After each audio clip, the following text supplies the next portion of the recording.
OBR Straight Talk, Episode 9. Hue's lost his damn mind.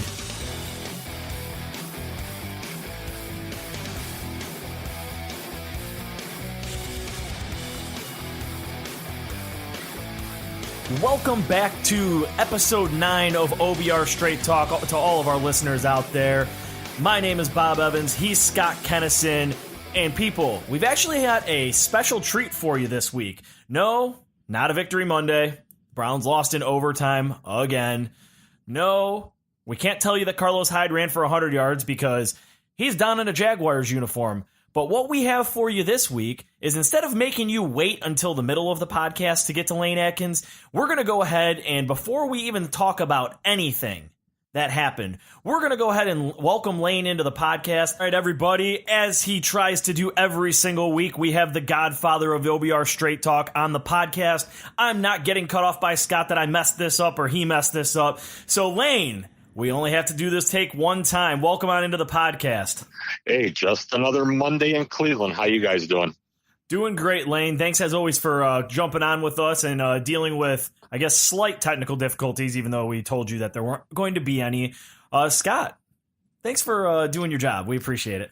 I have no idea what happened this week. I mean, everything is fine. We pre-tested Lane. We recorded. It was good.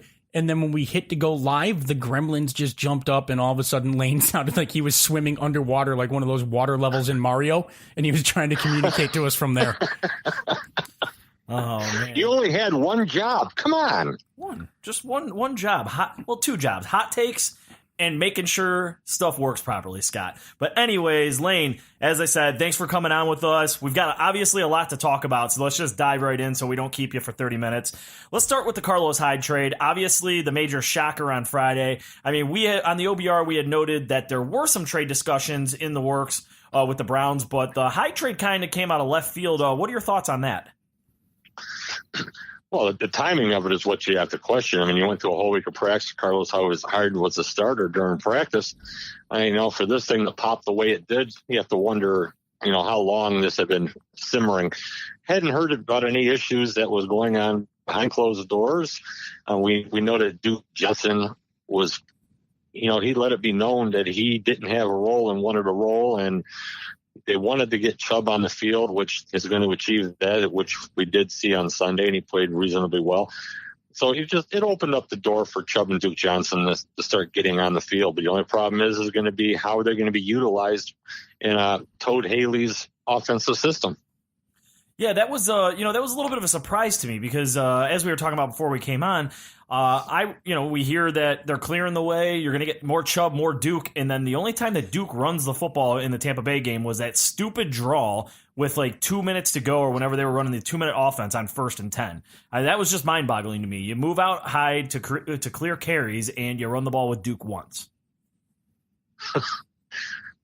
With the way this season has gone and the strange things that we've watched, it's really not a surprise that Hue Jackson ran the ball one time. You sat and watched that entire game, and it didn't even hit me that he had one carry. It didn't even register to me.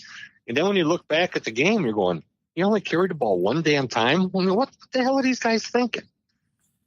It's utterly incredible to me, and I don't know who that's a product of, but that leads us into the main points of discussion in this podcast, which is Hue Jackson. Obviously, 94.5% of social media is calling for Hue Jackson's head, except for I don't understand how there's still people out there defending Hue Jackson, but that's kind of fantastic. You dropped some interesting nuggets out in Rumor Central this week earlier after the game with the thoughts on what's going on in the organization. What can you share with the listeners out there about what's going on with Hue? Oh, we'll just get right down to it. He's 335-1. The guy's in trouble. The team's competitive. They've gotten better. They improved talent. And the question now is, you have to watch and what happens on game day. You got to question some of the decisions. You got to, question mismanagement. You got to question player utilization. And, it comes to a point is Hue Jackson the guy who's gotten them to this level? Or is he hindering them to a degree? We don't know. The only problem is that you still come back to it on a Sunday evening and an L is in the column. You lost. You lost again. You were competitive. There's some people within that organization, within the walls, that believe this team is better than a 2-4-1 team that they are right now. Yeah, I mean, now can we go to Todd Haley for a second? Because, after the football game, Hue Jackson made some intriguing comments that made you think that he was throwing his offensive coordinator under the bus. And now it sounds like there's a little bit of infighting going on. What have you heard there? What can you share? And what are your thoughts there? I mean, for me, I know Haley is Dorsey's guy. So to me, it would seem that Haley would last longer than Hue, but you never know in this organization. What it comes down to is you look at Hue Jackson, and this is something that isn't new. This has happened continuously over his duration here in Cleveland. What is this, year 3? Whatever it is. It's something that it continuously happens. There's players thrown under the bus. There's finger pointing. Guys aren't happy at some point. And you get the same thing here. You got it with Todd Haley. You could see it during Hard Knocks on what they showed you, that there was some friction here. Maybe not great friction, but there was friction. And what you're seeing is that it's just accumulating over time here. The offense hasn't played extremely well. They get off to slow starts, which you can look and say that's part of the script, and they're not playing well. A lot of it has to do with execution. You got a rookie quarterback on the field. You got 2 offensive tackles who are struggling to protect. You're watching pockets collapse, young quarterback trying to look downfield, make moves. Things aren't happening. So it's a combination of things that's caused this issue to be what it is. But getting right back to your point, Hue Jackson says these things because he deflects. He deflects issues away from him. He's the head coach. He tells you about it 6 times in a post-game press conference. I'm the head coach. That's not a leader, and it's a big problem in Cleveland. There's issues within that organization on the offensive side of the ball, not nearly anything on the defensive side of the ball. Greg Williams goes and does his thing, has his guys, and that's all they really give a damn about. On the offensive side, you got problems because Hue is a specialist on the offensive side of the ball, and we're seeing the fracture. I personally think that Hue is going to survive until the bye week. And unless he happens to win the next 3 games in a row going into that bye week, I think he's gone. And I think his wacky doodle insane press conference yesterday was his own execution of himself. I mean, that was a man who's lost it. That's a man who's publicly grasping at whatever straw is possible and thinks somehow that he can solve the offensive woes. Bob mentioned, you got people defending Hue, and I don't know how at this point.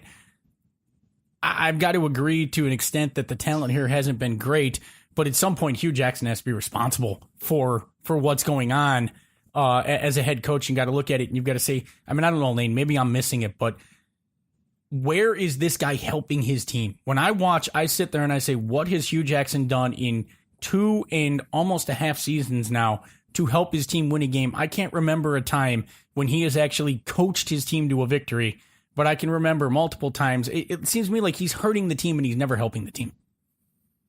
I can't disagree with you there.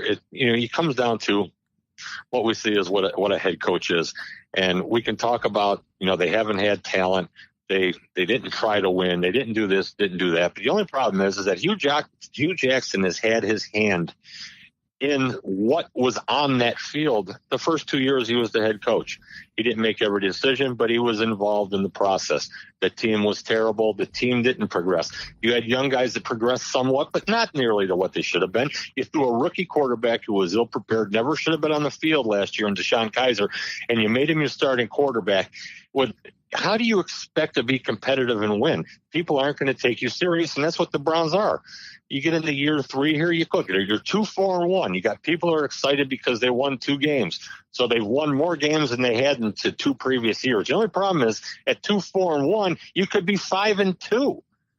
This team has been competitive. What is Hue Jackson really doing that helps this team get over the top? Like you said, what is it? It's hard to find what he's doing. You see a team that's undisciplined. You see a team that makes mistakes. You see a team that blows assignments. You question some of the talent that is on the field, which is a decision process not only by the general manager and player personnel, but the coaching staff who coaches and gets these guys on the field.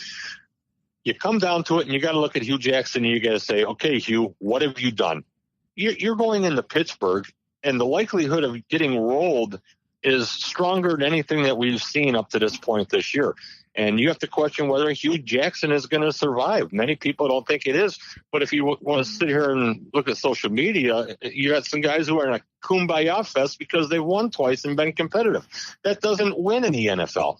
So, it is what it is. Hue Jackson, he hasn't proven to be the guy, and it comes a point where you got to cut bait. I'm glad you kind of took it this way, too, because there are the people singing kumbaya, and I'm kind of somewhere in between on this. I don't necessarily think it's realistic to think that this team should be 5-2, but there's also this counter movement coming now that some of this blame is on Dorsey. How much of this is it fair to put on John Dorsey for not addressing the lack of depth at wide receiver, trading away Josh Gordon for nothing, not looking to add a free agent to go acquire or trade for a wide receiver? I mean, is it that unrealistic to say that having Josh Gordon on this team in the last 3 games might have equaled 1 or 2 more wins? Is some of this on Dorsey for not addressing some of the issues on the offensive line more aggressively that you knew were there? How much of this comes back in his lap? Because he's skating right now. It has to come back to Dorsey, because Dorsey's the guy he's the head of personnel. He's the one that pushes the buttons that brings the talent in here.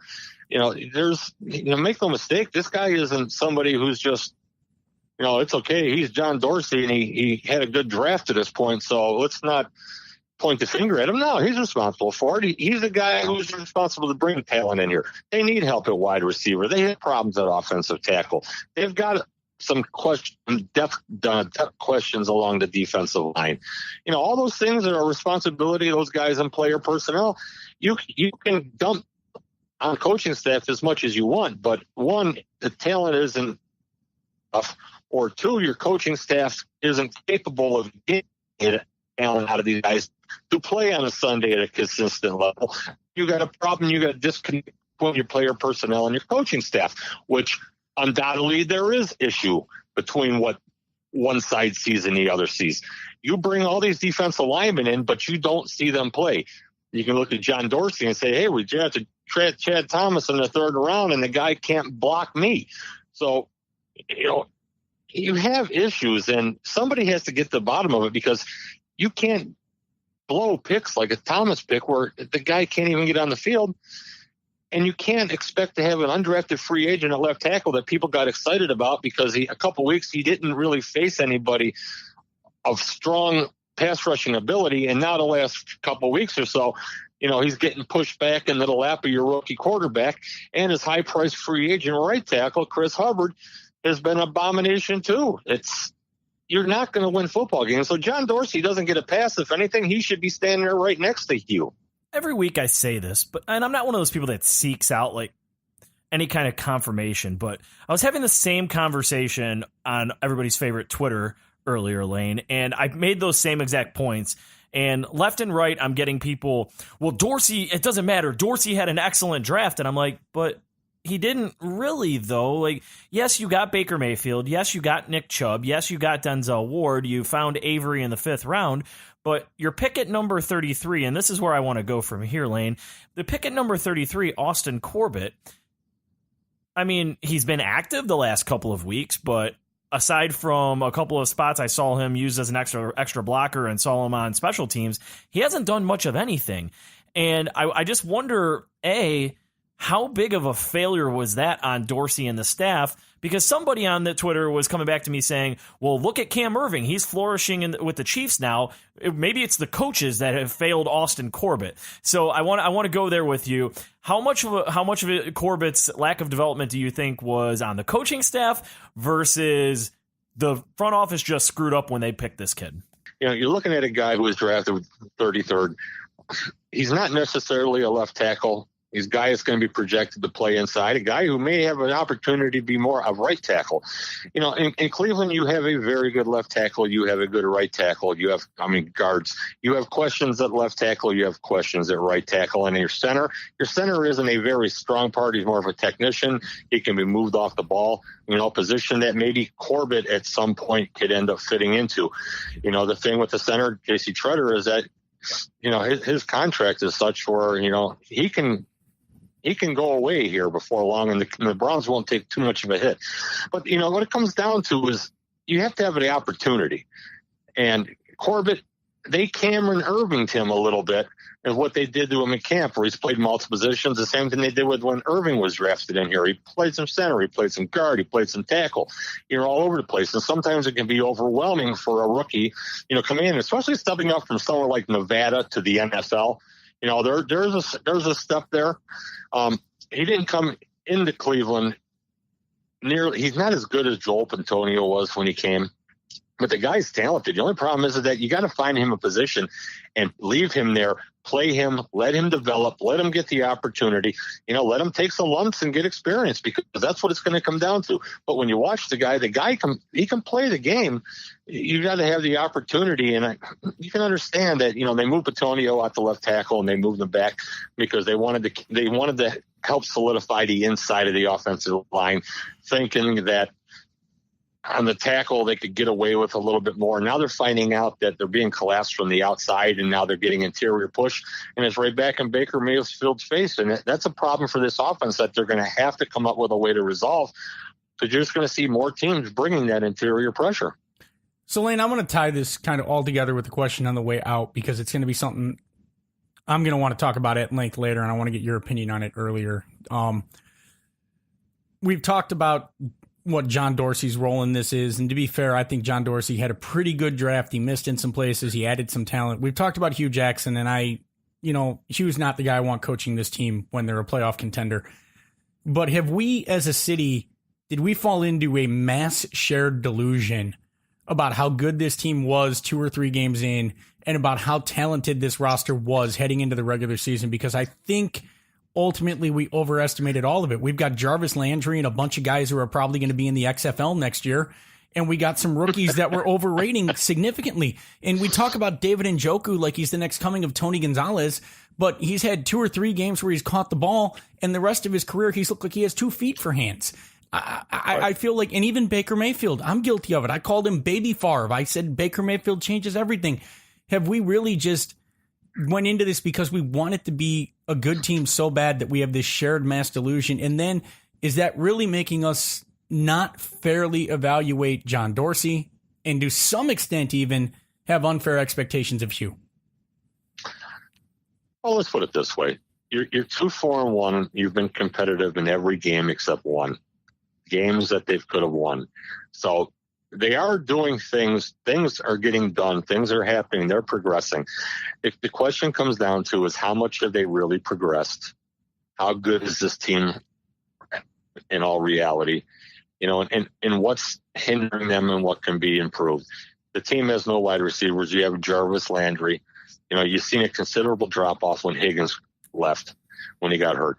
You're looking at guys who are out there taking starter reps and playing 50, 60 snaps that really shouldn't be.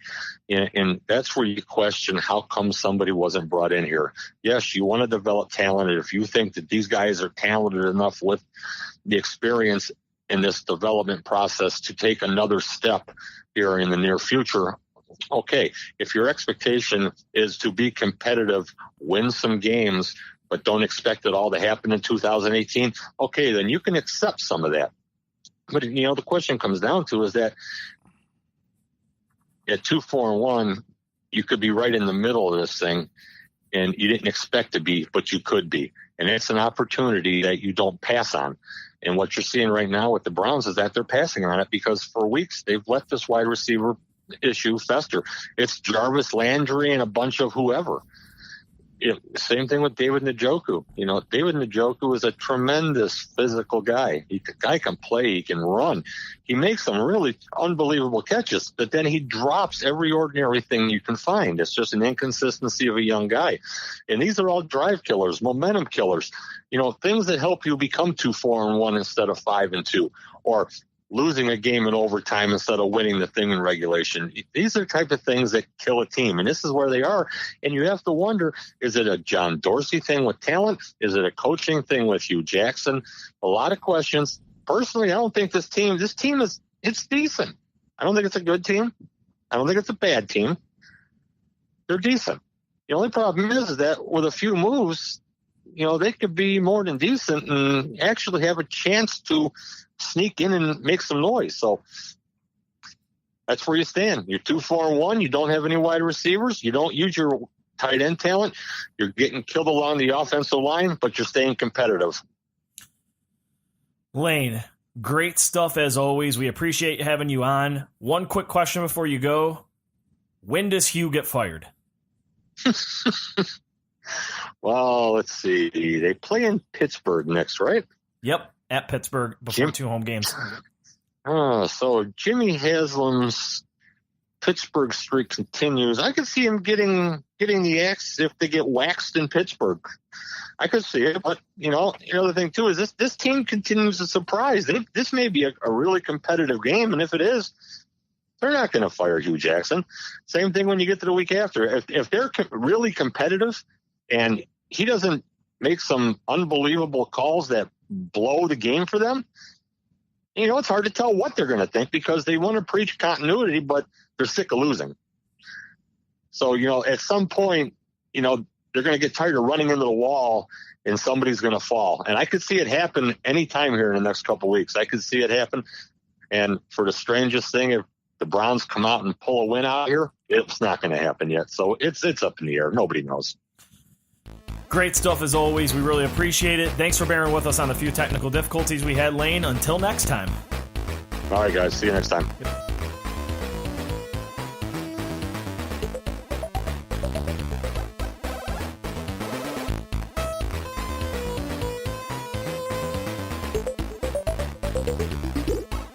Scott, as always, that was great stuff from Lane. I think there's a whole lot to unpack from that, but instead of diving right into the Tampa Bay game, I want to circle back because, we recorded the podcast last week on Monday. Carlos Hyde was, surprisingly traded on Friday. We talked to Lane about it a little bit.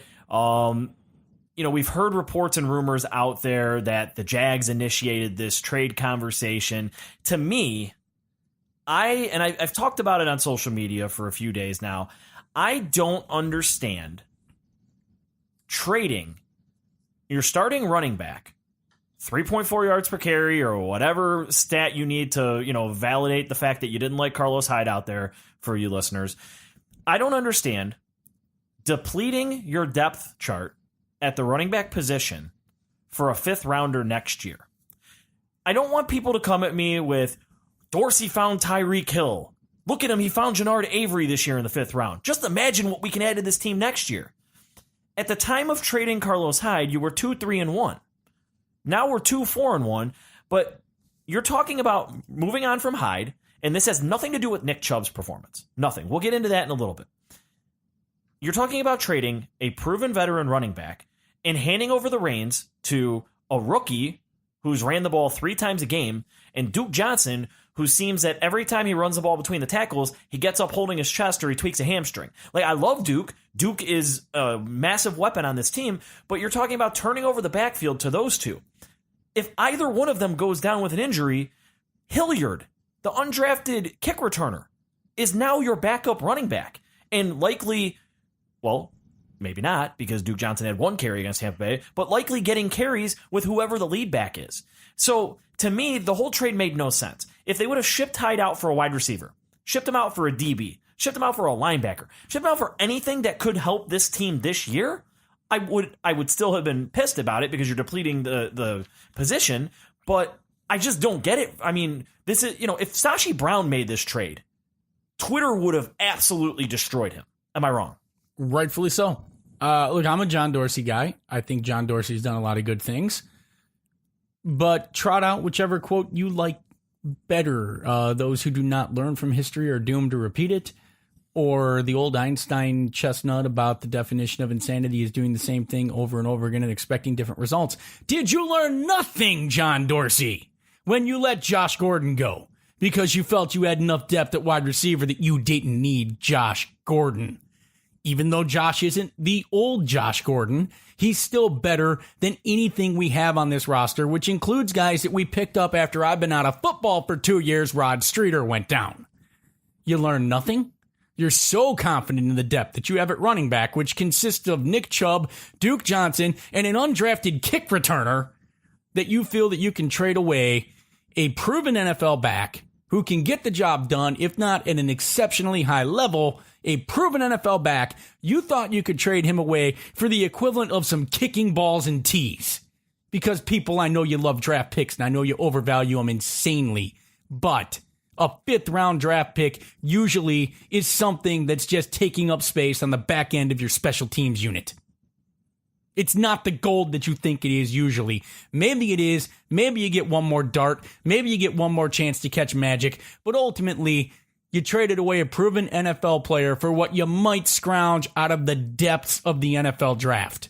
It doesn't make sense. If you're trying to win now, it doesn't make sense. And you shouldn't have needed to trade away Carlos Hyde to find a way to get Nick Chubb more damn touches. If you wanted Nick Chubb to carry the ball more, you should have been able to just have Nick Chubb carry the ball more. You didn't have to get rid of one of the players at one of the few spots in the team that you had sufficient depth at. Everywhere else on this team, the roster depth is as deep as a puddle in your driveway. At running back, you actually had 3 NFL competent players in that spot, all the way down to technically Nick Chubb was your 3rd string running back, I think, on the depth chart. Maybe Duke Johnson was. Either way, you had 3 good running backs, and you were injury proof at that position. But we don't like depth, so we traded it away because the Browns are a deep enough team that added 40 new players. They're a deep enough team to trade away depth at one of the only spots they had it at.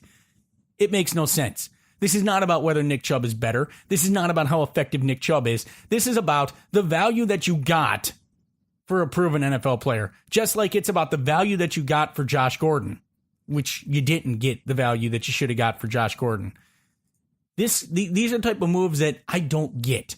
I don't understand it. And if this move was made because Hue Jackson had to be forced to play Nick Chubb more, that's more of a problem with Hue Jackson, and it talks more about the perpetual, never-ending dysfunction that apparently is always going on at Berea. Regardless of who the regime is, there's something toxic. Maybe it's Jason LaCanfora just sitting in there pumping mind-altering fumes into the complex so that he has something to write about. I don't know. Maybe it's Mary Kay Cabot just pumping toxic fumes in to give her something to report about for job security. I don't know. But in the end, this move makes absolutely zero sense to me because even if you wanted Nick Chubb to carry the ball more, you shouldn't have had to get rid of Carlos Hyde to do it. You know, I don't get it. I really don't. And we'll get to Chubb here in just a second because that's really where I want to start. I think at some point I slipped into a WWE promo in the middle of that. I feel like you did. I put on my wrestler voice. But yeah, the Hyde thing just doesn't make sense to me. Like you said, I mean, you hit the nail on the head there. You could have gotten Nick Chubb more carries without trading Carlos Hyde. It's not like Carlos Hyde is some diva running back who's going to be yelling at everybody on the sidelines, feed me, feed me, feed me. Yes, he wants the ball, but everything we've heard all along, and you saw it when the players found out on freaking Twitter that Carlos Hyde had been traded, because as Hue Jackson said in his press conference today, Monday, we held a players meeting on Saturday morning and told them we traded Carlos. No shit, Hugh. They all saw it on Twitter. When Schefter broke it in the middle of the afternoon when many of them were still in the facility. Demarius Randall retweeting, quote tweeting Schefter with, wait, what? Other players on the team, quote tweeting Schefter with tears, confused. Sometimes this organization really drives me up a wall. You're telling me Hue Jackson told everybody in his presser that him and John Dorsey had discussions about this trade, and he was consulted before making the trade. So the coaching staff and the front office were all in the loop, and nobody thought, hey guys, maybe we should, since majority of these players are still here in the facility right now, or hey, maybe we can send a group text message out to important leaders and captains at their positions to let their guys know, or have the position coaches call a meeting, call the players in, do something. Like, that was this whole process of trading Carlos Hyde. And somebody out there is going to be like, oh, Bob, it's just because you're a Buckeyes fan. I had that happen to me. Some guy in his conversation with me on Twitter mentioned that, oh, well, it's because he's a Buckeye. I don't give a shit if Carlos Hyde won 4 national championships at Ohio State, held up the Heisman Trophy all 4 years, and suddenly got traded. Okay, his college team, his team that he played for in college means nothing to me. What means everything to me is the front office and the coaching staff, again, just like you said, repeating the same failures of the past with Josh Gordon. We're one tweaked hamstring away from Hilliard as our backup running back. Like, That doesn't make me feel good. And by the way, if it's Nick Chubb who goes down, as you said, Duke Johnson runs the ball between the tackles, and he jumps up looking like he just had all of his ribs broken at times. I mean, Duke Johnson is not the most durable guy. And if you think Duke Johnson is going to be a 20 carry a game back, are you high? What has Duke Johnson ever done to show you that he's durable enough to be a 20 carry a game guy? I don't understand it. I won't be able to get my head around that. And it doesn't mean I'm calling for John Dorsey to be fired. We knew that there were certain things with Dorsey that come with the territory. You know, it's kind of like in basketball. You get LeBron James in your team, you know things are going to be great, but you know he's not going to play defense. And he's going to turn around watching his man get a dunk and then yell at somebody else for giving it up. And you're like, yo, that was your guy, King.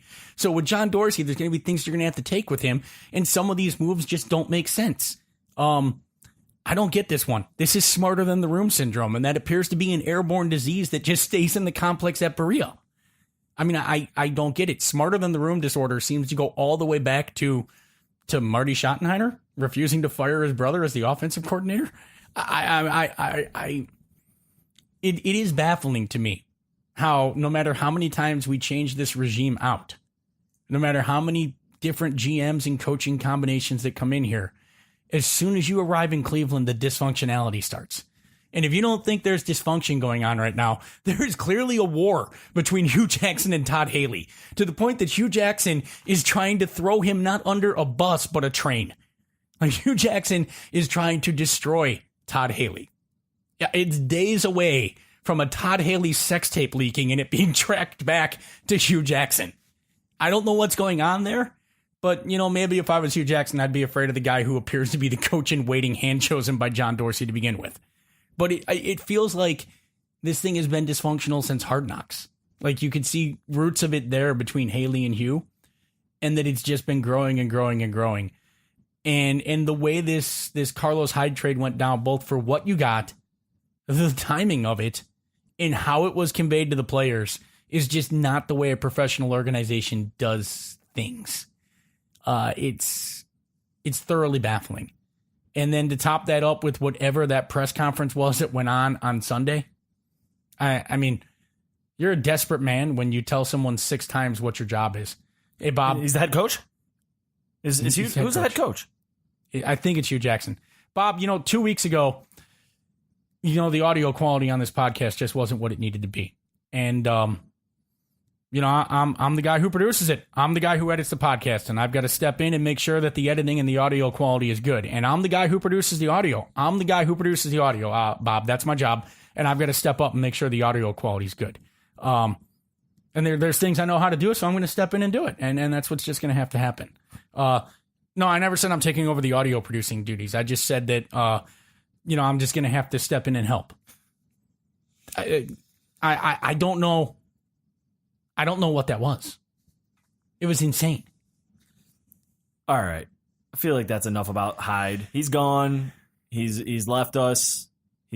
Our Buckeye has moved on. I'm kidding, everybody. At least Nick Chubb. I mean, Nick Chubb had a good game. You can't take that away. No, you had to like what you saw. And Chubb is where I want to start with talk about the Tampa Bay game. I don't think we need to go crazy in depth on it like we usually do. I mean, obviously we have another loss, 26-23 overtime.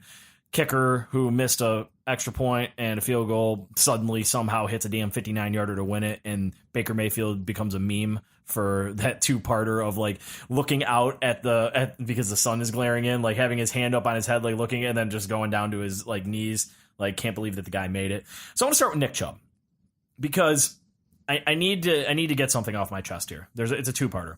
First off, anybody listening, I do not hate Nick Chubb. I like Nick Chubb. Liar. I think Nick Chubb, when he was drafted, had the upside to be a very, very good running back at the NFL level. Nick Chubb has a rare combination of burst and a never quit, nonstop moving feet that you don't find very often in a running back prospect. Liar. You hate him because he replaced your Buckeye. And so in this game, we saw that throughout the course of the game on certain runs. But I was laughing, Scott. I was laughing early on because as soon as Nick Chubb, his very first run of the game was 8 yards, all of the people in social media who have been Carlos Hyde, 3.4 yards per carry. Got to get him out of there. He sucks. You can replace him with any average guy for that. Everybody. Nick Chubb, oh my God, Chubb. I told you. They were doing their victory lap, patting themselves on the back. Then Nick Chubb goes 0, 2, 2, 3, -1, -4 on his next 3, 6 rushes. Not a damn peep from social media. Do you know how much it took for me as a person to not... I wanted to do a running tally of Nick Chubb's yards per carry. Just because... This is where the arguments about Carlos Hyde's 3.4 yards per carry had got with me, is that I felt like I was starting to take it out on Nick Chubb, and I like the kid. I think he has a lot of upside. But here's the thing, and what you saw early in that game was the same exact thing that was going on with Carlos Hyde. Nick Chubb gets the ball in the backfield, and guess what? Oh, hey, look, there's a defender 2 yards in the backfield already. Oh, Nick Chubb run right. Oh, shit, guess what happened? Chris Hubbard's in his face already. Like, you saw it over and over again to the point where I think Chubb was at 2.3 yards per carry or something like that really early on. Or maybe it was in the, like, at the halftime or whatever. He was at 2.3 yards per carry. And I'm just sitting there. I'm literally laughing. And I'm not laughing at Nick Chubb. I'm laughing because all of the, I think the term the kids use today are stands. All of the Nick Chubb stands out there and all of the get rid of Hyde guys have not said shit the entire game. They haven't said one thing. I was actually waiting for somebody to say, well, geez, when's the line going to block for Nick Chubb? Like, guys, all right. So let's just have this all come full circle. I like Nick Chubb. I think he's a good running back. At the same time, I can still think that Carlos Hyde got a raw deal by a lot of you out there because you weren't recognizing the problems with the offensive line in run blocking. What happened over the course of this game? The Browns coaching staff, yes, I'm going to give them credit for something, and the line recognized that run left, and I'm not Jake Burns, so I don't know the exact name for it. I'm sure it's something called like a pin pull zone or something of that, but it was a run left, and they recognized that they could continuously take advantage of it, and Chubb ripped off like a 14-yard run that direction, like a 12-yarder, and I can't remember if the 21-yarder was through that. So what you saw over the course of the game was the blocking got better against Tampa Bay, and that's awesome. And it's the worst defense in the league, pretty much. And on top of that, Nick Chubb, with those rare abilities that I talked about before, with his burst and his never stop feet churning, was able to hit the hole harder than Carlos Hyde would have and gain a few more yards. But here's the thing. Everybody out there acting like Carlos Hyde wouldn't have gained 9 or 10 yards on the 12-yard run, or wouldn't have gained 14 yards, or that one massive hole where he took off up the middle and it looked like the Isaiah Crowell sea-parting touchdown again when he ran for 21 yards. Like, everybody out there who doesn't think Carlos Hyde would have ran through those holes, you're literally just hate Carlos Hyde. Like, you did not watch film. I had a guy arguing with me, well, I watched the All-22, and that's not what I saw against the Chargers. And I'm like, sir, listen, respectfully, go watch the film. And I'm not doing that to be like that guy. Just go watch it, because if against the Chargers you didn't see that there was somebody 2 or 3 yards in the backfield every single play, like, you weren't watching for what you wanted to. And let's bring it all full circle. Nick Chubb, 18 rushes, 80 yards on a touchdown. That's a damn good first performance from him. But let's not pretend that every single run Nick Chubb was a lightning bolt shot out of a cannon. You know, Jake's going to break it down on the OBR this week in his subscribers only, but we were talking about it earlier. Nick Chubb still struggles with wanting to pound the ball between the tackles. He's every single time back there, he's looking to hit that home run outside, and that's fine. He has game-breaking ability. He has that burst. That's great. But what that's going to do is, you saw it a couple of times where he could have cut it inside for 3 or 4, but instead he tried to cut it outside, and he got stopped for no gain or a loss of 1. That's going to come. That was one of my biggest criticisms of Chubb in the preseason. I'm like, this kid just keeps bouncing it outside. He doesn't want to put it between the tackles. So you're going to have your ups and downs. But all I ask for all of you Nick Chubb stands out there is own it. Like, you saw it early on and you didn't say shit on Twitter because you knew that he was experiencing the same issues that Carlos Hyde was with the blocking. Look, I like Nick Chubb.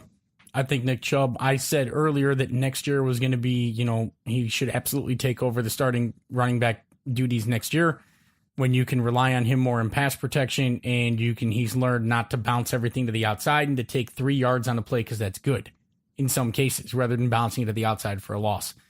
The talent is undeniable and the blocking problems are undeniable. I think the best run I saw Nick Chubb make on a day was where he was met in the backfield, 5 yards in the backfield on a play that the Browns got whistled for holding. The Browns got flagged for holding, and on a play where you were holding illegally and cheating, there was a defender to meet Nick Chubb at basically where he took the handoff. And he should have been stopped 5 yards in the backfield, and he made a guy miss and scrambled for a 2-yard loss. It was an amazing run because it should have been a 5-yard loss. And I mean, it shows you the offensive line problems. If you're holding and your running back has to make an amazing play to get a 2-yard loss, that tells you where the real problem with the running game is. This offensive line can't run block effectively. And it's not so much that I'm telling you that Nick Chubb doesn't have the home run ability and more of the big play ability than Carlos Hyde. It's that you're going to miss Carlos Hyde around the goal line. And you might have missed Carlos Hyde around the goal line in Sunday's game because Carlos Hyde, whatever you want to say about him, was punching the ball in on the goal line for us.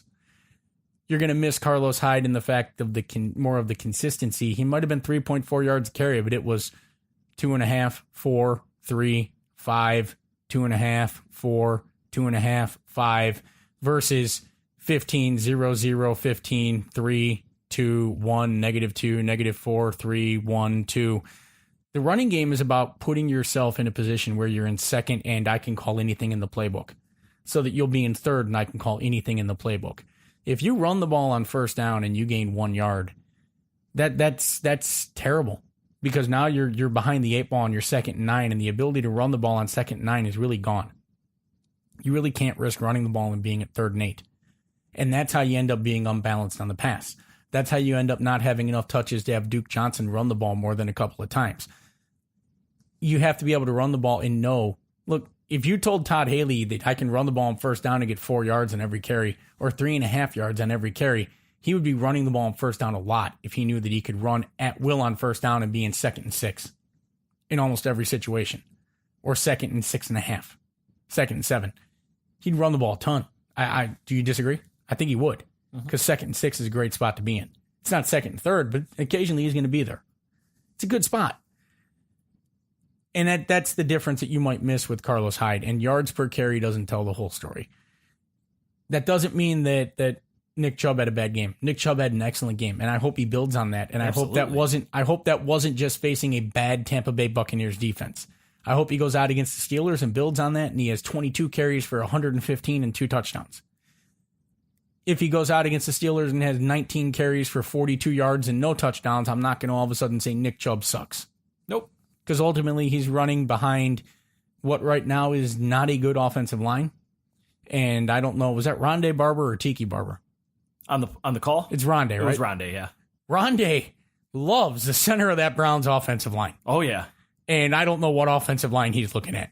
Because the center of that offensive line has not been great.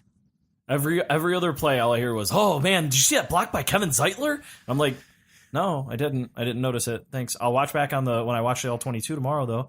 But yeah, so I mean, I think we could put the Nick Chubb conversation to bed. I thought we needed to have it because A, people think I hate Nick Chubb, which is not true. I really like Nick Chubb, good kid, good runner, big upside, and B, he had a good game. So let's move on. Instead of going crazy in depth for the rest of the game, anything stand out to you positively? We'll start positively. Yeah. Here's the positive. When faced with adversity this week and punched in the face, they fought back. They battled back. Cue Pat Shurmur. This team battled. And progress. And at no point did they ever quit. The defense got off the field at the end over and over and over again to try to give you a chance to win that game. I said Greg Williams will never not blitz again because it saved the game. It gave them chances to get out of there. You probably should have been off the field when the guy who missed a field goal and missed an extra point somehow found the ability to make a 59-yarder and curve it in and bend it like Beckham through the goalposts. But you faced adversity much better this week. There's the positive. Aside from Nick Chubb. So Emmanuel Ogbah, I'll steal it from you. Go ahead. Dick. So my positive from the game was the absolute dominating play by Emmanuel Ogbah on the defense.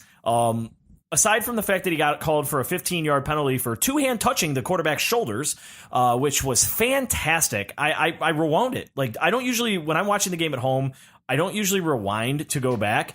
I rewound that thing like 3 times, and I saw the same thing over and over again. Ogba jumps in the air like he's going to swat the pass down in case the pass is released, comes down and taps Jameis Winston on the shoulders. He didn't even like punch him in the head, clothesline him, nothing. Taps him on the shoulders, and he might have grazed his helmet with his left arm, but it's clear that he's bringing his hands straight down to the shoulders, and he got called for 15-yard penalty. But Ogba had a fantastic game, and it really made me happy because I think too many people try to judge Emmanuel Ogba by the fact that he's not a sack guy like Myles Garrett. So in a game like that, where you actually saw what he does every single game, which is contain the edge, make the big stops and run, and run defense, force guys back inside, let his other teammates make plays, get pressure that opens up sacks for Larry O, or opens up sacks for Myles Garrett, or opens up lanes for Jannard Avery. It was just great to see overall a performance like that from Ogba, because it's just a reminder out there. Like, everybody listening, somebody had written in ATI, Ask the Insiders, for those of you who aren't OBR subscribers, are we ready to call Emmanuel Ogba a bust? And I literally, like, when I see stupid questions like that, I just like, do you guys watch these games? I understand that he doesn't have 9.5 sacks on the year or anything like that, but are you watching what he does? It's like he's one of those players, like what an agent buddy of mine always said, like, you never notice the cornerback until the cornerback can play 98.9% of the snaps great, but that one snap where he got burned for the touchdown, oh, he sucks, he's a bum. It's like, I think that's the way people are with Ogba, because he just does his job so often and fills his responsibility all game long, that the one time he messes up, everybody's like, oh shit, look, Ogba didn't get the sack, or oh man, did you see them get run by Ogba? Like, the one time out of I think he plays like upwards of 85 to 90% of the snaps or something like that. The one time out of all the snaps he played, like, you're like, oh, is he a boss? Like, it just drives me crazy. If more people on this team played with the gap assignment integrity and staying within their role and not just flying to the ball, because the ball's going right, I got to go right. If more people on this team did that, you wouldn't see them get gashed for some of these massive runs that you see them give up. I mean, Agba's just one of those guys where he will sit there and play his assignment and play it correctly. And it doesn't always show up on a stat sheet, but it allows other people to make plays. So what was your negative from this game? I want to give 2 more positives real quick. Oh, shit. Not a ton. 2 more positives. After a loss, you have 3 positives? Jamie Collins and Christian Kirksey played. Jamie Collins looked good. Jamie Collins looked good, and Christian Kirksey stepped into the mic role and was phenomenal. And both of those guys did a good job stepping up with the injury to Schobert. And, I mean, look, we've been talking about Jamie Collins. We've been ripping on Jamie Collins. When he has a decent game, you got to come out and say he had a decent game. Jamie Collins was impactful. For the record, I did this a couple of weeks ago, and then he came out and had his worst game of the year. So. Right. So who knows? Just preparing you guys for the Steelers. As I said last week, some weeks Jamie Collins is going to look like he can play, and some weeks he's going to be injured, and the injury is going to get him, and he's just not. He's just going to look like a guy. It's the ups and downs. He had a good week. Special teams, with the exception of Jabril Peppers' fumble, which was just him trying to make some extra yards and an effort play. And hey, you know what? You can't criticize a guy too much for an effort play, especially when he owns it. Special teams was good on Sunday. I mean, we have ripped the special teams. Special teams was very good on Sunday. It's almost as if when you take a whole bunch of dudes who have never played special teams before and throw them into a unit the first week of the season, after cutting a bunch of guys who were on special teams, that it might take them a couple of weeks to figure out how the hell to play special teams in the NFL level. Now, let's see what happens, as we go forward. But, I mean, there was some good punt coverage, put yourself in good field position spots, and I think if you just look special teams versus special teams, the Browns won that battle on Sunday. So there is that. Kirksey?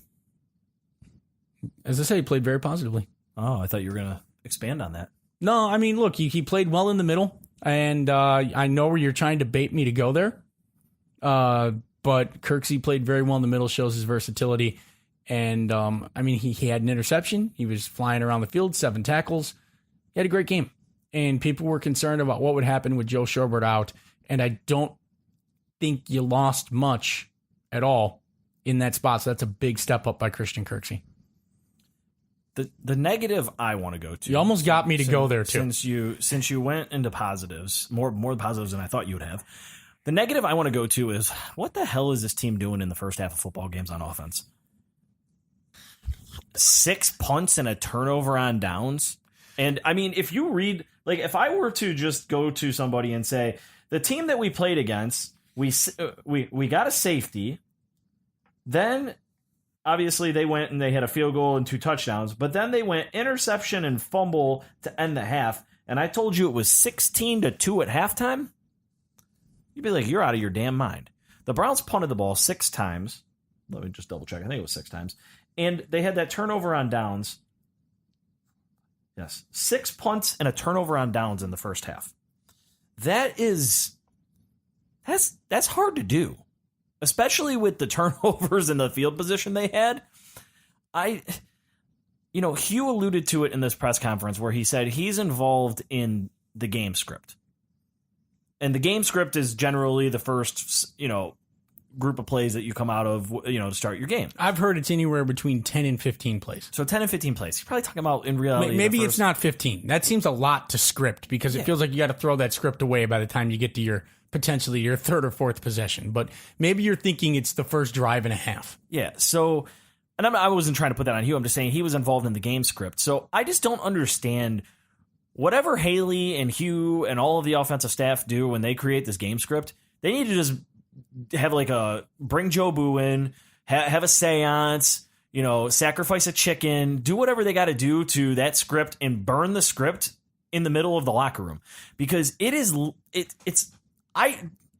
Mayfield is a much better quarterback than a guy who's going to lead his team to 6 punts and a turnover on downs in the first half. The game script has been, we've talked about this a couple times, the game script has not made sense once this year, and it seems like once they get out of the scripted plays, the 10 to 15, that they're significantly better on offense. And on top of all of this, and what's insane, hold on one second, what's insane about that is the game script is what you've been practicing for the last couple days of the week. You're practicing these plays. It's like the puke from semi-pro. These are the plays that you should have an advantage on because you've been practicing the hell out of this script all week. Okay, I'm done. No, that's exactly what I was saying. On top of that, you've been practicing this all week. And boy, I'm just being that guy. I'm being in. It's all good. Sorry. No. So you jumped in right exactly what I was going to say. So, you've been practicing this all week long and you can't execute it. And to wrap it all up in a nice little bow, you were going up against one of the worst defenses in the league that just fired their damn defensive coordinator. How you had 6 punts and a turnover on downs is absolutely beyond me, but I know we've been saying it for weeks, but it needs to get corrected against the Steelers. I mean, the Browns are in this little nice run right here where they played Tampa Bay, Pittsburgh, Kansas City, Atlanta, who all have atrocious defenses. Kansas City's defense had their best performance of the year on Sunday Night Football against the Bengals, but they're still an awful defense. And so you have all of this opportunity to get shit right, and you can't come out. Like, I thought that game was going to go so much different because they came out and they schemed Landry open, boom, boom, 2 passes, had him I think they got the first down with the 2 passes, and it was like, hell yeah, they finally made an adjustment. And then it was like, hell no, here we go again. Dropped pass. And, yeah, I mean, just so many different things. But at the end of the day, 26-23 overtime loss. The wheels, the village folk, whoever they are, they're circling. They want Hugh's head on a spike, as we talked about with Lane. And I'm going to be honest, Scott, I don't blame him. I don't. And I think this is a natural progression to go unless you had anything else less than Tampa Bay game. The 2 negatives I had. Oh, yeah, that's right. Sorry. I mean, your positives threw me off. Yeah, well, I mean, the first negative is Tampa Bay is a bad football team. And your offense struggled mightily against a bad football team. And I think it's a wake-up call as to what the overall talent level of this team is.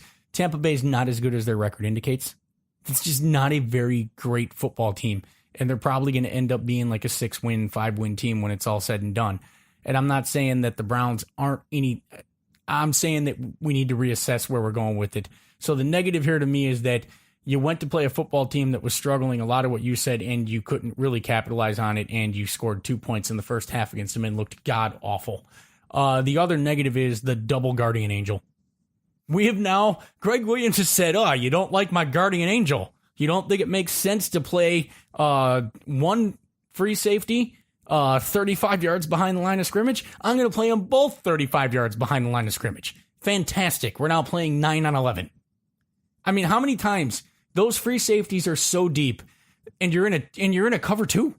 You're now in a cover 2 with the safeties 35 yards off the line of scrimmage. So you're either going to give up whatever they want within 10 yards of the line of scrimmage, or you're going to create this soft spot in the zone that is about 18 yards deep. The wide receiver, you talk about setting down in the zone. In the double guardian angel cover 2, the wide receiver has something like a 12-yard soft spot that they can go sit in. You and I might be able to complete a pass into a 12-yard soft spot. Now, I know that's an exaggeration, but it's not that much of an exaggeration. I can get a good high school senior to complete a pass into a 13-yard soft spot in a zone between the cornerback and the safety. The double guardian angel? That's my biggest negative of the game. The double goddamn guardian angel? Greg, what are you doing? You going to a cover 3 next week with 3 guardian angels? How far do we take this? Guardian angels all over the place. Well, you know who doesn't seem like his guardian angel is going to be protecting him much longer is Hue Jackson. Because over on the OBR, for you subscribers out there, the fire that Lane and Tony brought in there, all of the updates about Hue Jackson and what's going on inside the organization.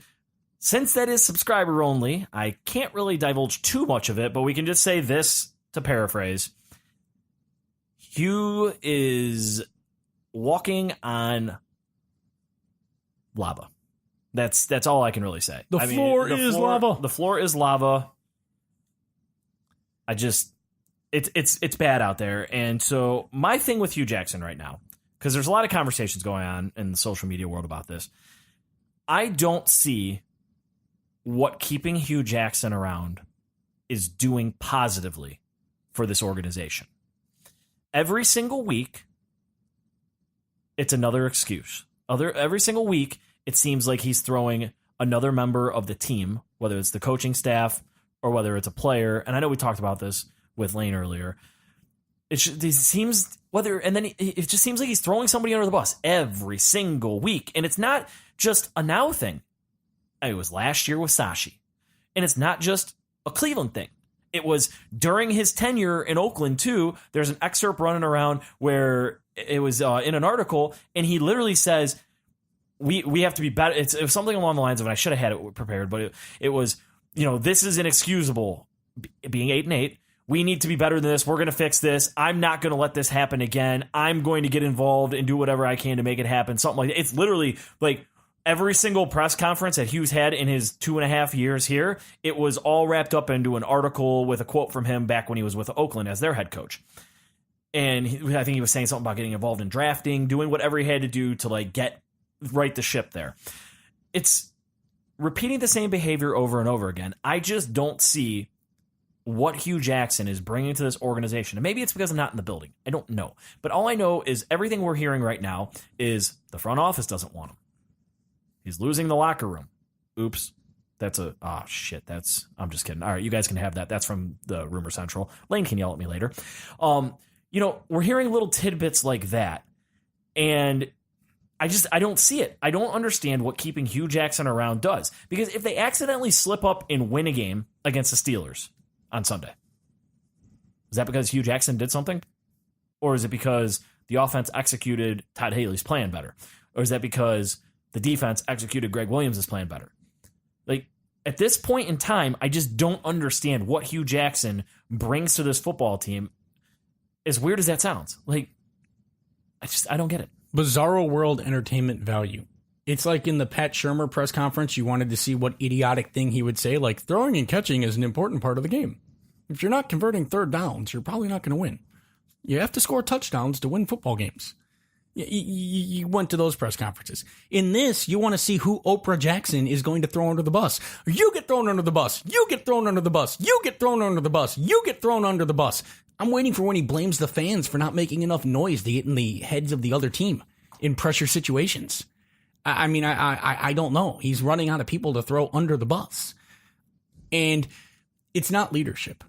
And I think one of the things that Hue Jackson struggles with, and you see it when he was in Oakland and you see it now as a head coach, there are some people who, as they progress up the chain of management, never grasp the difference between being a line level manager, a mid-level manager, and a senior manager. If you are the line level supervisor, you have your hands involved on a lot of the day-to-day work and making sure that the day-to-day grunt work operations of the people that you supervise get done. If you're a mid-level manager, you really don't have that much involvement in the grunt level stuff gets done. You check on your line level managers, and if there's something really going wrong, you give it your attention in that area that is off. If you're a senior manager, you should never be involved in the day-to-day operations of what's going on at your company. If you are the executive vice president of your company and you're down there involved in the day-to-day operations, then you don't have the right mid-level manager and line-level manager running your show. It's that simple. But some people never realize as they go up the chain of management that they have to delegate that responsibility and not get involved and fix it yourself. And I think those of you who sit in the corporate world know that if you've got a grand poobah who thinks that he needs to get in and work on the ground level and take control and override the mid-level and low-level managers, you know that's a nightmare. Successful managers know how to work from 10,000 feet at that level. That Hue Jackson is a senior leader on this team. He should not be involved in the grunt level stuff. He's looking at the big picture. And if he's not, and I don't think Hue does big picture very well. It's why I didn't think he should handle the play calling duties. Because if you're doing the play calling duties as a head coach, as essentially a second year head coach, are you looking at the big picture stuff? And I think that's part of the reason that he sometimes struggles to make the correct challenges. And you sometimes see him struggling in game management. Hue isn't supposed to be looking at the grunt level stuff as the head coach during the game. He's managing the whole game, and he's trying to look at where things have gone wrong in the game plan, and he's supposed to be checking in from 10,000 feet, not from 3 feet. Hue, to me, seems like the guy who everybody told him you should strive to be a head coach one day. You really should try, like, you should be a manager, to use your analogy. You should run a company one day. Like, that's who you should be. When, at the end of the day, Hue Jackson would probably be, well, I don't know if his ego could handle it, but Hue Jackson would be fantastic if he just was a lifer offensive coordinator. Yeah, he's a good offensive coordinator. He'd probably be a phenomenal wide receivers coach. I mean, but he's a good offensive coordinator. In Cincinnati with Marvin Lewis, like that pair, I mean, you see, what he did to turn around Andy Dalton's career. Yep. I mean, it was just everything was working perfect, and then it was like, oh, I got to be a head coach again. Oh, here are the Browns. Oh, okay, I'm going to go take over that, and I'm going to turn them around. And that's not saying that every offensive coordinator is going to fail as a head coach. I just think that some people have that different makeup, as you mentioned, for being that high-level manager, and I just don't think Hue Jackson has it because he wants to revert to old tendencies. Oh, I'm going to get more involved. I'm going to get in there. I'm going to, it's my specialty. I'm going to get it fixed. So some people are generalists and some people are specialists. Just because it doesn't mean that because you can manage at 10,000 feet and look at the big picture that you can necessarily come in and manage well. So just because you're a good head coach doesn't mean you'd be the best wide receivers coach in the team.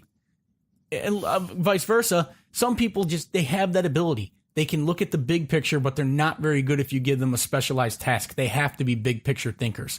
And some people can't be a big picture thinker, but they're very, very good when you give them a specialty that they can really drill in on and say, go solve this problem. Hue Jackson to me seems to be that guy who he isn't so limited that he has to be a quarterback's coach or a position coach. If you give him the whole offense to take care of, he's going to be okay.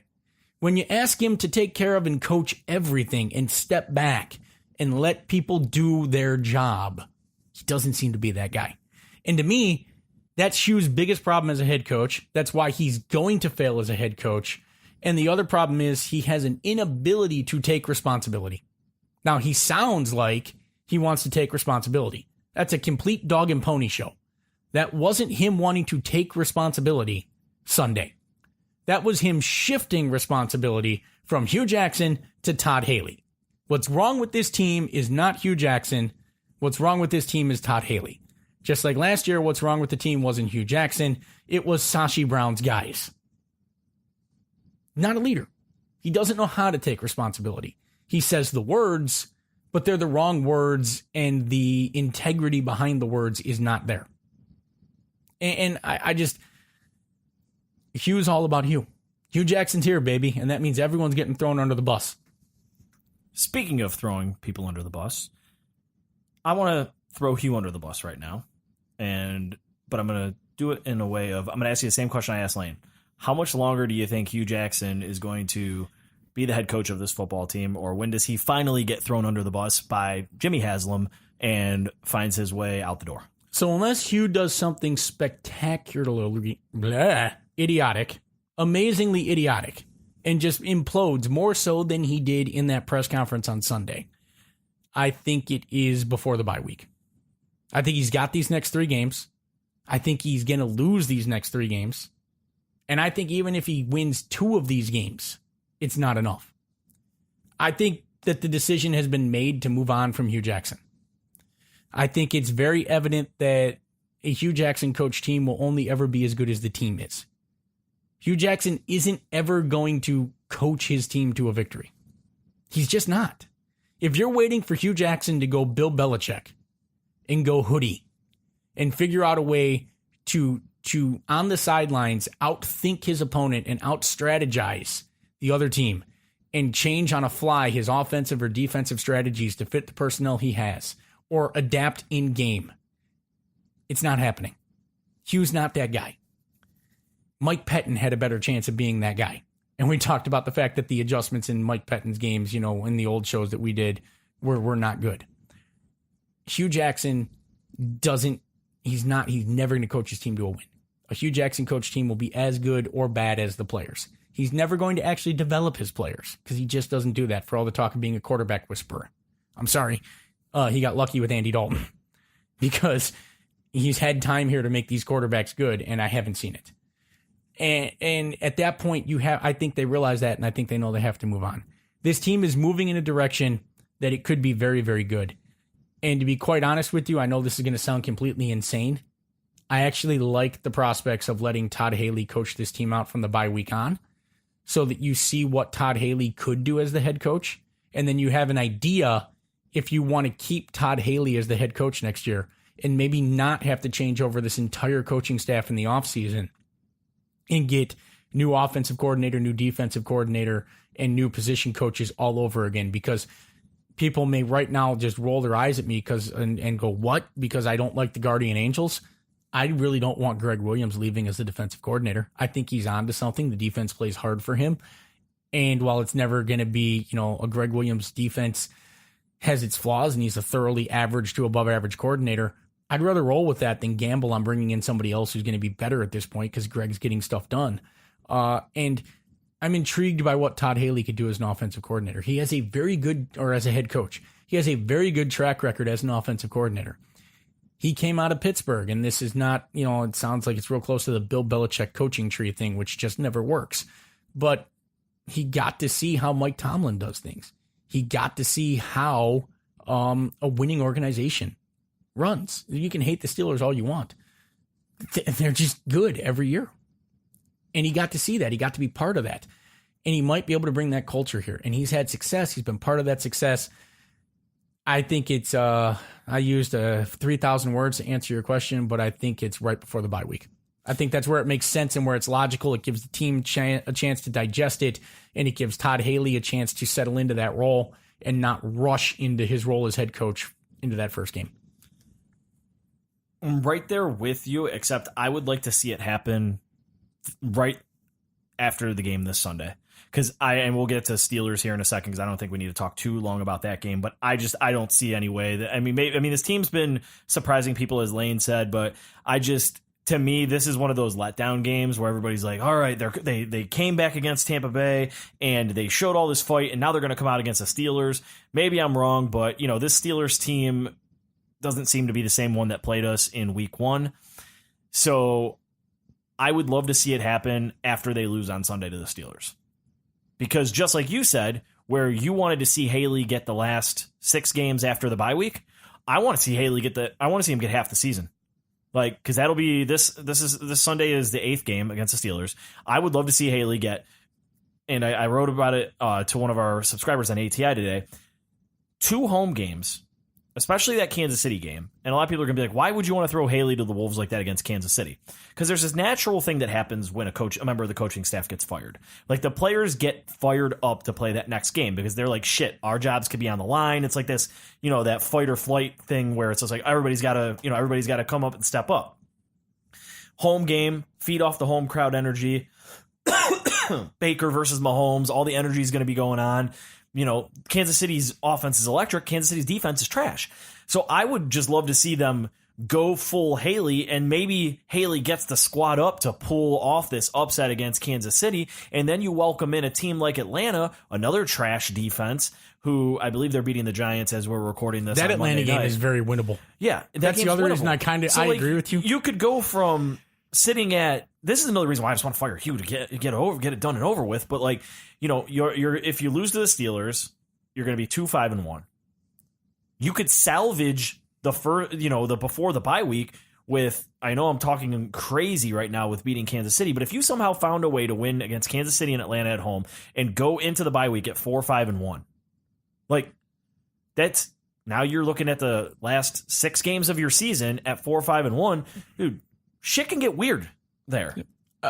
Look, the scary thing to me is, what if Hue wins? See, I think the better chance is that you win the Pittsburgh game and then you come back and win that Atlanta game, because Atlanta isn't as good as, it seems insane because they're 2 years removed from the Super Bowl and having the Patriots beat, but it's not that team anymore. No, it's not. It's not remotely that team. Kyle Shanahan left in that, drop off. It's not remotely that team. And Kyle Shanahan, I think, is a better offensive coordinator than people give him credit for. But he's apparently just a complete dick because he can't stay in any organization. Nobody likes him. Could be his 18-word play call. But ultimately what scares me is that Hue wins 2 of those 3 games. And then you can't fire him. How do you fire him? I think the decision has been made. I think it is going to run into the bye because I think they are going to lose to the Steelers this week. And I think Kansas City is just going to absolutely thump them. So you might actually get it 1 week before the bye, but I don't think he survives the bye week. Since we're going that direction anyways, let's just dive right into the Steelers game. I don't think there's a whole lot to talk about. I know usually we go super in depth, but I actually had 5 or 6 subscriber only questions that I'd prefer you didn't answer with 3,000 word answers for every single one of them this week. Were there any negative feedback about that? No, I'm just messing with you. So let's Steelers. I'm gonna go right there. I think this is a major letdown point for the Browns. I know they've been playing very, very tough with the exception of the one blowout against the Chargers. I know that they hung with the Steelers and tied them earlier in the year. I can't see this team going to Pittsburgh in a major letdown situation and not putting up a stinker. To me, this is that the Steelers are playing way better than they were in that opener against us now. They're clicking on all cylinders. Connor, who had a good game against us the first time, looks very good. Not sure what's going on with Le'Veon. They said he wasn't at the facility today, so I'm assuming he's not going to be part of the game. But, I think this is that moment where Antonio Brown has that blow-up moment against the Browns this weekend. And I know Denzel's been very, very good, but I think part of the first game was that you could line up Mitchell on AB a little bit here and there, take some pressure off of Denzel. And not that I'm saying Denzel is just going to get torched by AB, but I think somebody out of the AB Juju dynamic is going to go off and have a really big game against us this week. And I think that, we haven't seen the Browns defense really put together 2 overwhelmingly consistent good performances. They've had back-to-back games with a bunch of takeaways, but they haven't had 2 really good performances. And as you mentioned, I was really encouraged with what I saw in Tampa Bay. There were some good moments there. I couldn't stand every time they would lose containment on Jameis on 3rd down, but that was much better performance out of Greg Williams' defense than we've seen in a while, especially in the second half. But to me, the Steelers game seems like a big letdown. I'm just going to throw my prediction out there right now. I'm looking at 30-20 Pittsburgh. I know I'm usually the optimist and trying to hype it all up, but I don't see how the Browns win this one. I just think it's going to be too much Big Ben, too much Juju, too much AB, and Connor, is a very, very good running back at this point in time, who's done a great job filling in for Bell. So I think it's going to be too much for the Browns. I think it's going to be too much for the Browns, but I think it's going to be a little more competitive than you're expecting. I think Greg Williams knows everything that you're saying. I think he's going to go with his guardian angels. I think he's going to make Big Ben take a lot over the middle and short where he doesn't want to and get it in the running game. I think he's going to try to slow that offense down and do what he does. And I think the defense will continue to generate some of those takeaways because those takeaways aren't a fluke. They'll get their 1 or 2 takeaways. Maybe they won't get 2, but they'll get a takeaway. And I think, the Steelers will get their yards, a ton of them, but they'll make them earn those points and those touchdowns. So in the Browns offense, that's where the problem's going to be, because Tomlin is smart enough to know that at this point you have Jarvis Landry, a tight end who sometimes can catch and sometimes has feet for hands, and a bunch of dudes. And I think he's going to sit there and say, I'm not going to let Nick Chubb beat me. And he's going to take that away. And Nick Chubb is going to find out what it means to carry the ball 18 times against a good NFL team. And it's not going to be as fun, I don't think, as it was for him against Tampa Bay. And I think that you're going to see the Browns' woes at wide receiver come back to get him. He's going to blitz Baker. Baker, you could see him developing early in that game, looking for the rush instead of his wide receivers, and it was getting to him a little bit. And I think you're going to see that the lack of depth in this wide receiving core, that is going to come home to roost. But I think this is somehow they'll make enough plays to make this game competitive heading into the fourth quarter again. And I think you see this game something like 23-17, 27-20. I agree that it's going to be close to that point spread that you're saying, but I think this is going to be one of those games in the fourth quarter where the Browns are within a score, and you're sitting there going, man, if we can get a stop and a score or score and a stop, we've got a chance to get this done. I don't think it's going to be so much of a letdown game. I think it's going to be another one of those moral victories, scrappy. We played hard and fought, but we just don't have the talent to get over, because I think that's where the Browns are right now. I think you've got on your 22-man, starting roster on both sides of the ball, you're starting 22. I think you got about 16 of the guys, 14, 15 of the guys that you want to be there that are pretty solid. Your wide receiving core isn't where you want to be. There's some things on the offensive line that you'd like to get better at, and there's some things in the defensive backfield that you'd like to get better at positions there. But I think you got a good core, and you got some guys that at the high end of that depth chart that can make plays, and they're good NFL players, but you're just not all the way there to get over the hump. You're good enough to be competitive, and you're good enough to be a very intriguing 5-11 team, or at this point with the Browns, 5-10-1 team. But I just don't think you're good enough to get over the hump late against good teams like the Pittsburgh Steelers. With that said, I hope we're both wrong. I'd love to be wrong. But at the same time, I don't know if I hope that I'm wrong, because I think 30-20 gets Hue fired at the same time. So it's like, as bad as that sounds to everybody out there, I'm willing to sacrifice this week's loss if it means Hue gets fired. 30-0. If it means Hue gets fired, I'll take 30-0. I'll take 52-0 if it means Hue gets fired. Like, I'm willing to sacrifice. I know it's Pittsburgh and I shouldn't be like this. I'm just willing to sacrifice this week if it is a guarantee that Hue gets fired. If Hue's not going to get fired after a loss, hell yeah, go out there, win this thing, and then let's talk about going into Kansas City at 3-5-1, right? Because we're 3-4-1. We'd be 3-4-1 because we're 2-4-1. My math's not great right now. So yeah, let's flip over, because there's a lot of good questions. I mean, obviously we've had a great discussion on this, but we got a lot of great OBR subscriber questions. And as always, thank you to all of our subscribers for dropping those over in the tap room. For those of you out there who don't know what we're talking about, head over to the OBR and you can actually become a subscriber. And your first 30 days are free. Just check out Jake's latest article on Carl Nassib, and there is a free 30 days code down at the bottom of that. So for our subscribers who are part of our family here, Unknown Legend 16 wants to know, who are some realistic trade targets and who are some head coaching targets? You've been very, very big on the going out and acquiring somebody. So do you want to start with people that you would look to trading for? I mean, Amari Cooper's off the board because he just got traded to the Cowboys. I'm going to let you take this one. So I can't say one of the names because Jared would kill me. I'm going to summarize it by saying veteran wide receivers on underperforming teams are part of discussions right now. I am allowed to say some other names. I'm not going to say the name that Jared told me, but guys like I don't want much to do with Demaryius Thomas. I know a lot of people out there are pounding the table for him. People have said that Emmanuel Sanders has been inquired about with Denver. If I was looking at one of the two Denver receivers, I would, even though the people need tall wide receivers out there who are probably going to kill me right now, I would go with Emmanuel Sanders because I think he fits more of the mold of what Baker Mayfield likes to do as a quarterback, which is that guy that's able to, create quick separation with his quickness and his crisp route running. And that's not taking anything away from Demaryius Thomas, but Demaryius Thomas is one of the league's leaders in drop passes over the last 3 years. I thought 2 or 3 years. I saw all the stats. He was like number 1 or number 2. He was up there with Amari Cooper. And I forget. Oh, Dez, I think, was on that list. I forget who else was on there. Oh, Mike Evans was too, which is really a shot to me because I'm a big Mike Evans fan. But so if I was looking at Denver, and I think Emmanuel Sanders could be a realistic trade target. Obviously there's a couple other ones out there that they're having discussions with that I'm not allowed to tell you guys. I'm sorry. Jared would kill me. The Raiders, anybody on that team's probably available with the exception of Derek Carr.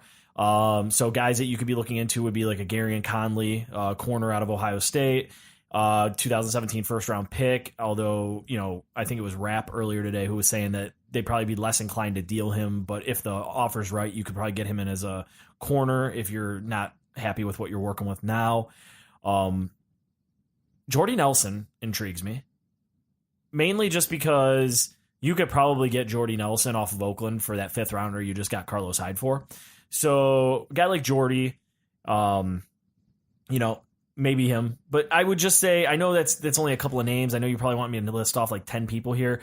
But I would just say, if you're looking at trade targets, just open up some rosters of teams that are 2 wins, 1, 2, maybe, right around that area, who people expected to be much better than they are. Like the Raiders, people expected to be much better than they are.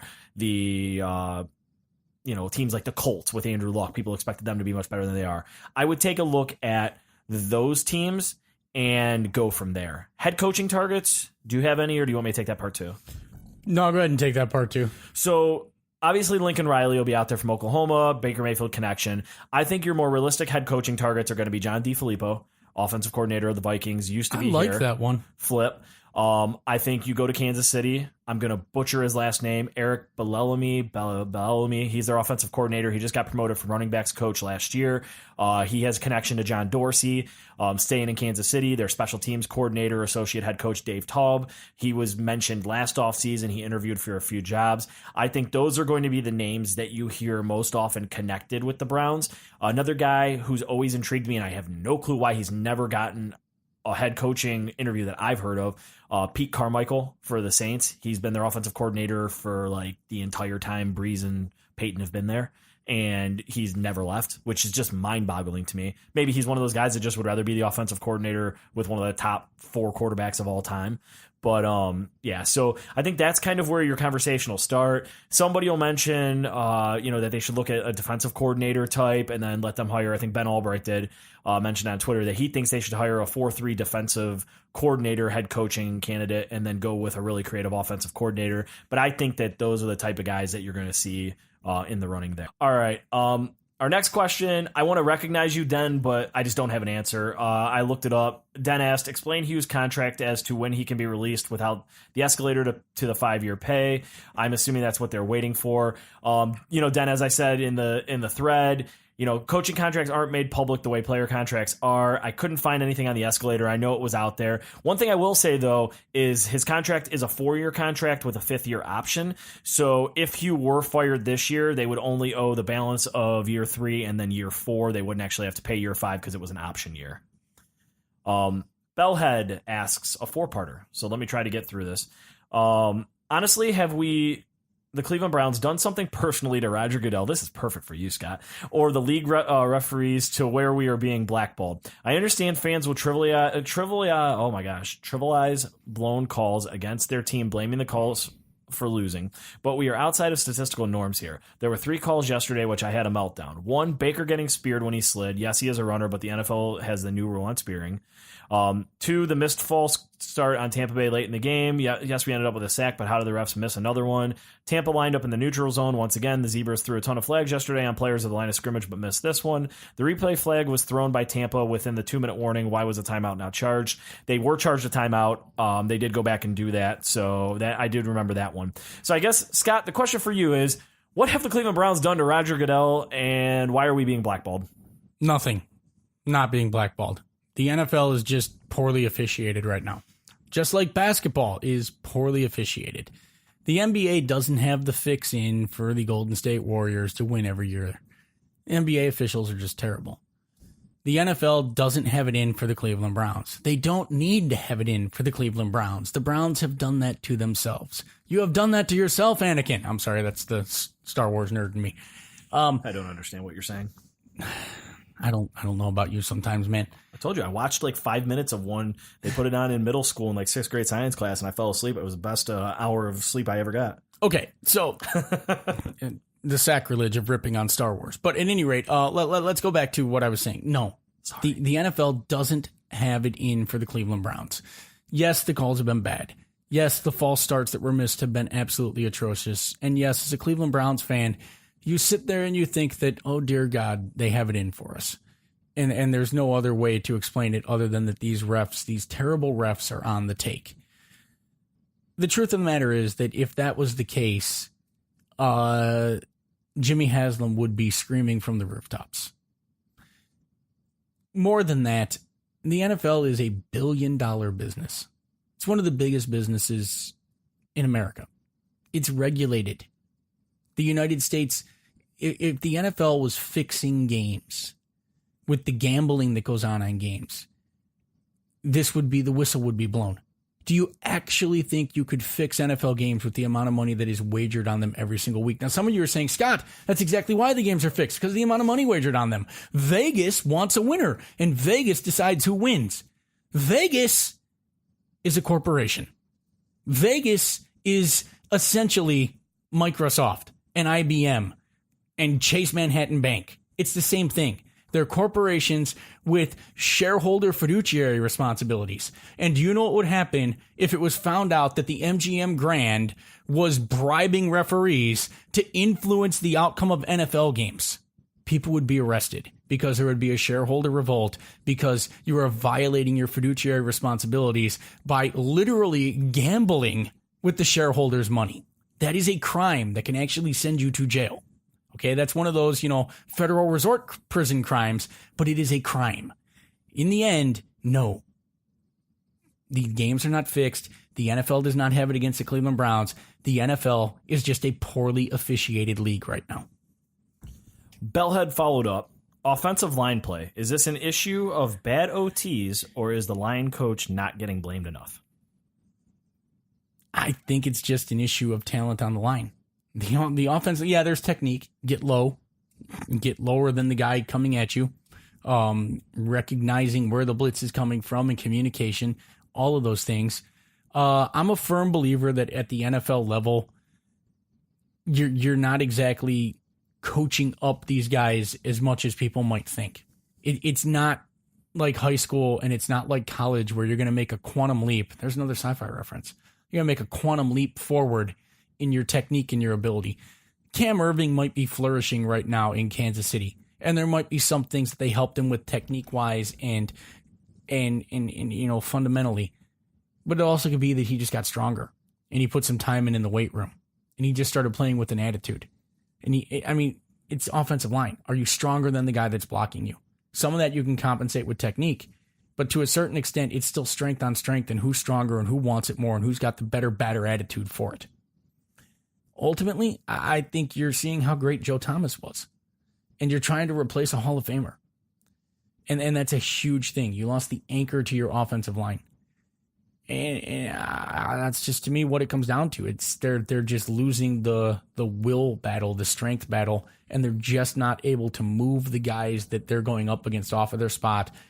And in some cases, in the pass blocking, they're just not able to hold their ground for that 3 seconds. You're seeing guys getting walked back into the quarterback over and over and over again. It's a problem, but I don't necessarily.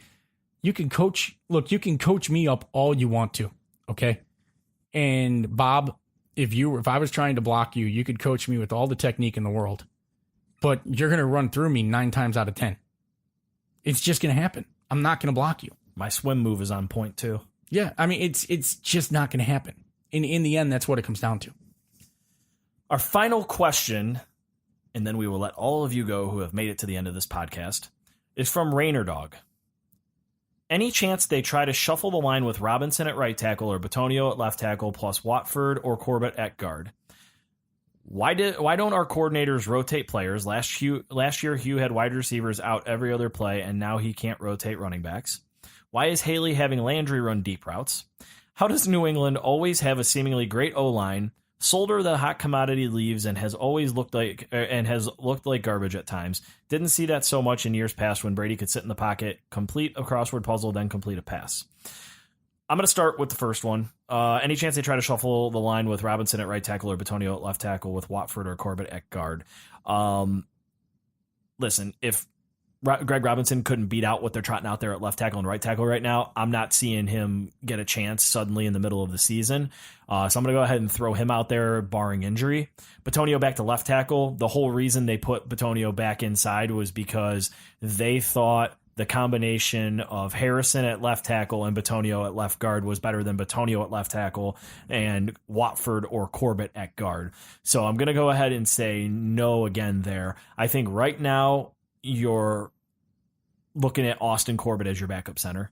And when they let go, JC Treader probably go in the offseason and save a little bit of money, he'll probably go to center there.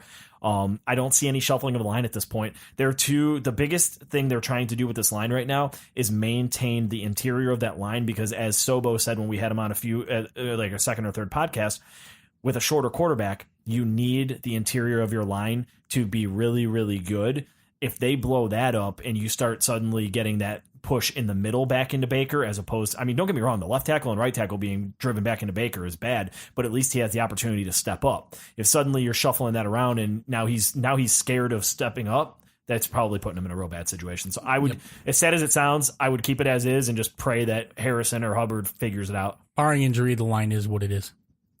Why don't our coordinators rotate players? Last year, Hue had wide receivers out there every other play and now can't rotate running backs.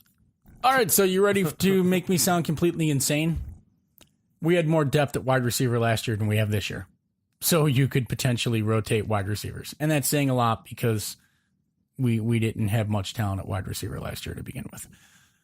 And I think that's ultimately the answer you're going to get on the rest of those things. Why aren't we rotating players? Because as I said earlier, at most positions, the depth of the roster is about as deep as a puddle in your driveway. You just don't have the depth to go rotating players around. You barely have the depth to fill 22. And you got to ask a lot out of your 22. I think, and where it doesn't make sense is running backs. And that might be more Todd Haley than it is Hue Jackson. I can't answer that question. There should have been enough plays to get Carlos Hyde, 15, 16 carries and Nick Chubb 7 or 8. The only other thing I can think of is that you're not running the ball consistently on first down to be able to run the ball more often on second down. Haley having Landry run deep routes. Guys, listen, I understand that Jarvis Landry has made a living in Miami running underneath routes. I understand that seems to be where he's making his catches right now. But if they never had Jarvis Landry run a deep route, the defense would probably have 11 people in the box instead of 8. Landry's already basically being double covered most of the time over the course of the game, or a man coverage with somebody lurking in the shadows for, whatever route he's running. If you suddenly had him not run deep routes, like, you just basically inviting the entire defense up. So they're running Landry deep in order to create separation, open up holes in the zone, open up holes in the field in general for the other players, hoping to give, if Landry's being doubled, okay, well, that pulls the free safety or whoever else is, double covering him out that way. So maybe Antonio Callaway can shake his guy in man-to-man and he has a wide open run of it. Or, that frees up Njoku one-on-one against a linebacker, or that frees up Duke coming out of the backfield one-on-one against a linebacker. So basically, they're sending Landry downfield on deep routes as a decoy, but also because they showed it in the preseason. They want to take shots down the field with the guy who can catch a damn ball. So, I understand that Jarvis Landry isn't a 4.4 40 guy, and he's, not Tyreek Hill, but you're going to have to take shots down the field with your best playmaker. Yeah, and to further elaborate on that, because Antonio Callaway hasn't shown himself to be the threat that everybody thinks he was going to be. I mean, in the last 3 games, he has 3 receptions for 22 yards, 2 receptions for 9 yards, and 1 reception for 14 yards. He has a total of 16 catches for 200 yards and a touchdown. If you strip out one of those, he has 15 receptions for 140 yards. And the end-all, be-all of it is that Antonio Callaway was supposed to be your deep threat to allow Jarvis Landry to make a living doing what he's doing. But when you can't count on Antonio Callaway to give you consistent effort even to go be that deep threat, and his effort has been inconsistent and efforts-free, then who else are you going to run? Because you want to tell me you want to stretch field with David Njoku? I mean, again, it's 50-50. He's going to catch a ball that hits him in the hands. Last part of his question, and then we can all go home, turn off our listening devices for the night. Why does New England always seemingly have a great O-line? Sorry, I don't mean to laugh. It's just a funny question.